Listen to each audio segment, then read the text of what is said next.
Talent underground, where the dreams all surround. Creativity unbound. Feel the beat, hear the sound. Hello ladies and gentlemen, I'm Joseph Sayoun and welcome to Oz Arab Media's first instalment of Talent Underground, a series where we highlight up-and-coming talent across Australia, particularly within the Bankstown region. And I'm currently joined by someone who I feel like the best way to start off this whole series with, Antoun, Thank you. I mean, you've got a pretty big resume up until this point. How are you feeling today?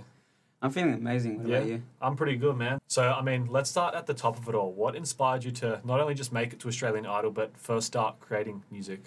Well, I was always singing, but I had that craving to go deeper into my passion, to learn more about it. And I felt that only my words can really touch me deeply because I'm writing the songs for me. And whoever wants to listen to them is welcomed because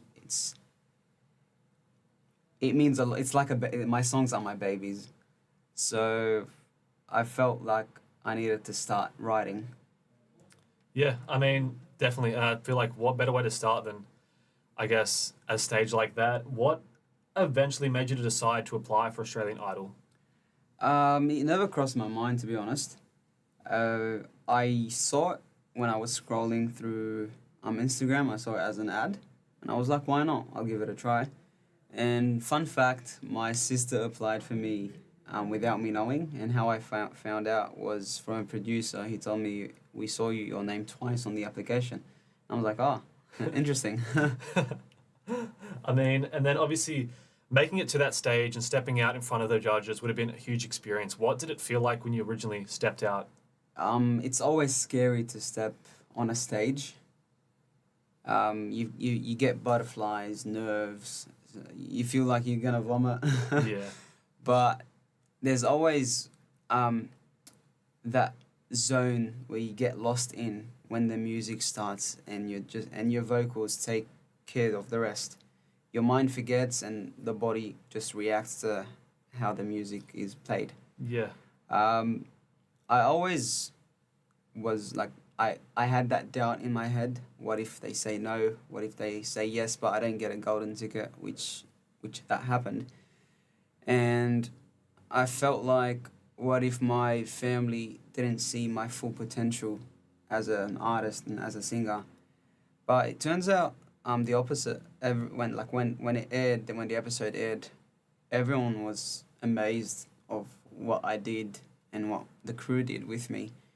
I had amazing feedback, and that gave me a boost to continue. And yeah.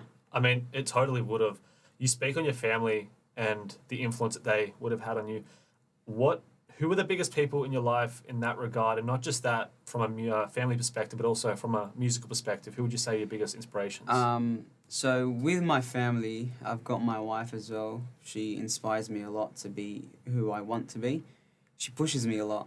Even when we were friends, she's my childhood best friend. So even when we were friends, she'd push me, and she'd tell me, you can do this, and she'd show me what I really can be.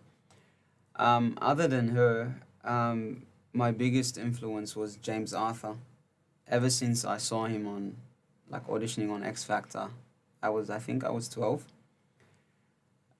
He was my favorite, my all-time favorite, and I have him until this day on repeat. I don't listen to anyone else. I mean, you speak on James Arthur, X Factor, you Australian Idol. Obviously different outcomes, but yeah. You can definitely see... He won X Factor. Yeah. It's all about the intention. It was definitely 100%. There. I mean, you're obviously on a huge path. You're doing your things. Let's talk about your Lebanese heritage. I mean, the fact that you grew up in Lebanon, you've obviously moved here, eventually down the road. How do you feel like that helped inspire your music and where you are today? It inspired my music in a lot of ways. You listen to my songs, you find Lebanon in my songs. I've heard, I think, Kyle in the audition, I don't know if they aired it, but he said, I've got that Middle Eastern tone in my voice. You can listen to it when I sing, and you can hear all my songs are related to Lebanon. Like I've got a homesick song that relates to Lebanon. I've got a song about the war. It doesn't state Lebanon in the song, but It's implied. Yeah. I generalized the song for everyone to listen to, and not just Lebanese people. Yeah. And yeah, so that's how I write my music. Yeah, I mean, you can definitely see the influence with all those sort of things that are factoring into the songs. So you're from Maryland, you went to school in Parramatta, came from Lebanon. What was it like transitioning from a completely different country? Do you feel like that inspired you, not just musically, but also as a person? It did at some point. At the start, I was a bit scared because it was hard moving from one place where you've got friends, you already have your zone, to a different zone where you're not known, you don't have friends, you need to restart. Like you basically hit the reset button. At the start, it was scary, but as the days went by, you get comfortable. My first day, I think I had music class, and my teacher, he was Australian. He put me on this, like all my cousins told him, he can sing. And I'm like, I can't sing. And he put me on the spot for like 15 minutes. He wasted 15 minutes of class just to Trying to get you to perform. Yeah, just to sing. I did it and everyone loved it. And mind you, back then, I wasn't, like looking back, I wasn't that good at singing. Like, Yeah. I can sing, but I wasn't technically good. And everyone loved it. So basically, by everyone loving it, they saw the potential I had Yeah. to where I am now Yeah.